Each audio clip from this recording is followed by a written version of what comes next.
காலை வணக்கம். விடுகதைகள் கூறப் போகிறேன். கரைந்து கரைந்து அழைத்திடுவேன், கூட்டமாக வாழ்ந்திடுவேன். நான் யார்? காகம். மழை வரும் முன்னே உணர்ந்திடுவேன், தோகை விரித்து ஆடிடுவேன். நான் யார்? மயில்.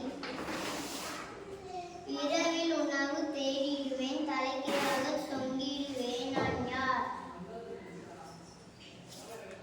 வௌவால்.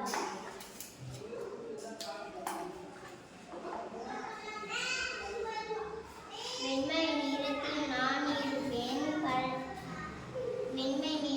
நான் இருப்பேன், ஒற்றை காலில் நின்றிடுவேன். நான் யார்? கொக்கு. பச்சை நிறத்தில் இருந்திடுவேன், பழங்களை கொத்தி தின்றிடுவேன். நான் யார்? பச்சைக்கிளி. நன்றி.